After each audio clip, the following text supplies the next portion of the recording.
Didalab Génie électrique présente un extrait de travaux pratiques permettant de mettre en évidence le théorème de Nyquist-Shannon. Rappel théorique. On ne perd pas d'informations en reconstruisant un signal à partir de ces échantillons si la fréquence d'échantillonnage est au moins égale à 2 fois la fréquence la plus haute contenue dans le spectre du signal échantillonné. Signal d'origine. En bleu, les échantillons du signal d'origine.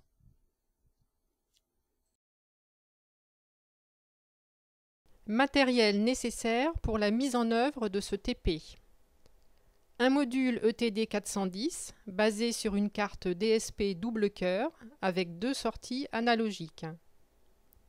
Un ordinateur incluant le logiciel Fibula permettant la programmation graphique du DSP. Un oscilloscope relié par BNC aux sorties analogiques permettant de visualiser en temps réel les signaux générés. Après avoir lancé le logiciel Fibula, ouvrir le catalogue.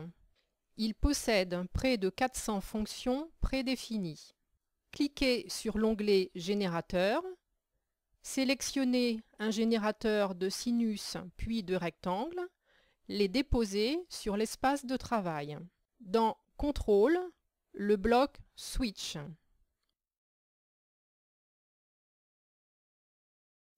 Dans Logique, prendre un convertisseur fractionnaire booléen dans la bibliothèque ETD 410, les sorties DA1 et DA2 qui permettront de se raccorder à l'oscilloscope externe.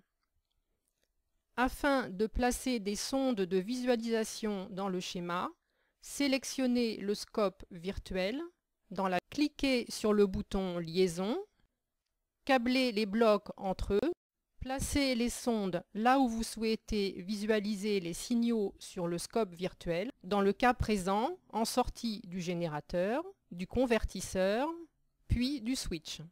Configuration des blocs. Un clic droit sur le bloc souhaité pour le configurer. Dans ce TP, entrez la fréquence de 3 kHz dans le générateur sinus, puis 20 kHz dans le générateur rectangle. Cliquez sur le bouton Play pour lancer la compilation, puis l'exécution du programme dans le DSP. On observe sur la droite de l'écran les oscilloscopes virtuels et réels.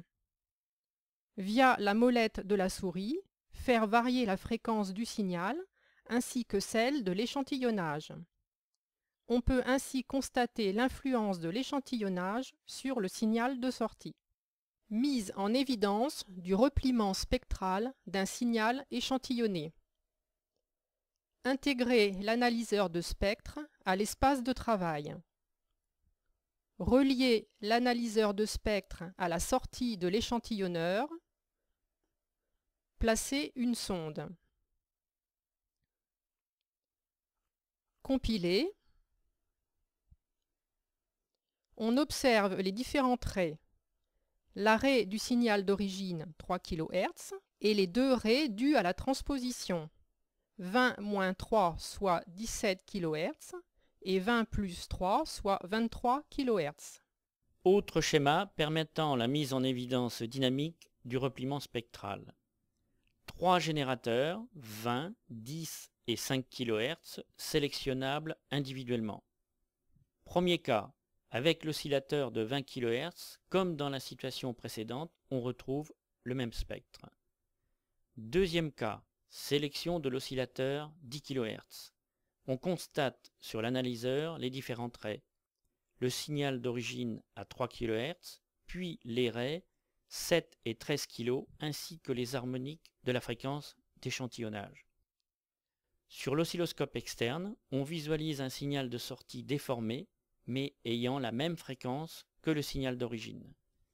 Dernier cas, sélection de la fréquence 5 kHz, soit une fréquence inférieure à 2 fois celle du signal d'origine.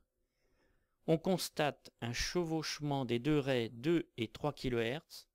Ceci est dû au repliement spectral fréquence d'échantillonnage 5 kHz, moins le signal d'origine à 3 kg, qui donne une raie à 2 kg qui vient déformer le signal d'origine. Sur l'oscilloscope externe, on constate que le signal de sortie est complètement déformé. Didalab Génie électrique vous remercie et vous invite à visualiser les autres vidéos de démonstration de l'ETD 410 et de son logiciel associé Fibula. Nous sommes à votre disposition pour tout renseignement ou démonstration dans votre établissement.